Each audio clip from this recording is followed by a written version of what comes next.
Hi, my name is Carlos Walton, and I'm about to show you how computer hardware and software has changed recording arts and sound in general. There is no video in this podcast because I really wanted the sound to hit you. I really wanted you to listen to these sounds, and I know you recognize them. If you don't, you're probably like 12, so you can really get a feel for how powerful sound is. Now, I could talk all day about different sound devices and the birth of this and the birth of that, but the main things out right now, the two biggest things that make the biggest changes, I feel, is MIDI controllers, and digital audio workstations. Now let me start with MIDI. Now, back in the day, in like the 70s and the 80s, there was all types of electronic instruments, but they all had different standards. So Dave Smith, proposed a paper like, hey man, we need to get all of these on one standard, and that's where MIDI came from. That's where the beginning of MIDI came from. You have people nowadays called the MIDI Manufacturer Association, and they develop the standards, for all MIDI devices. That way you can buy one MIDI device and it'll be able to work with one type of program or a different type of program. Now, MIDI stands for Music Instrument Digital Interface, and basically what it does is enables electronic musical instruments to interact with each other and control each other. Now, MIDI itself doesn't produce a noise. What it does is transmit more like event messages such as pitch change, intensity, and musical notes and stuff like that, but it doesn't produce sound itself. That's really important.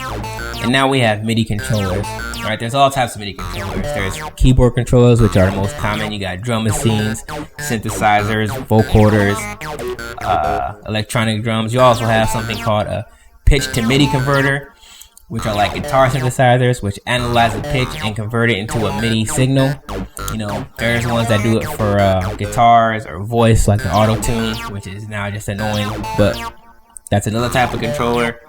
You have sequencers, which store and retrieve MIDI data and send the MIDI data to enable instruments in order to reproduce a performance. Now, what I'm using is a keyboard MIDI controller and the Fruity Loops digital audio workstation. Now, the controller I'm using to put different sounds into a MIDI file that's on the Fruity Loops. So that's where you're getting these iconic Nintendo melodies with my own synths in them. I thought that was pretty cool.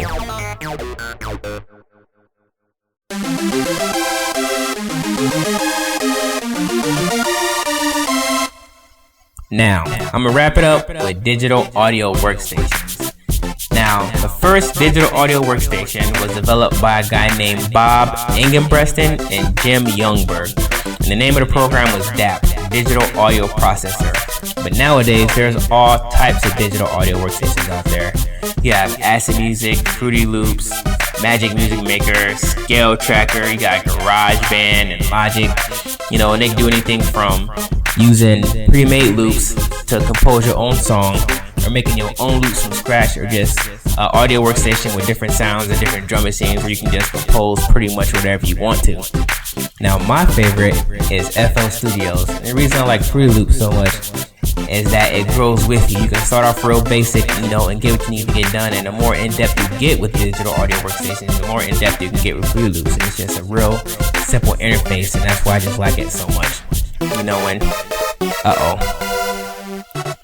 Okay, well, that was my podcast. I'm running out of time, so I hope you enjoyed yourselves. And most of the information that I got from this podcast came from my notes in IMA and from Wikipedia. Now, the MIDI files that I got came from a website called VGmusic.com. They have every type of MIDI file for almost any video game you can think of. Thanks a lot, and good night.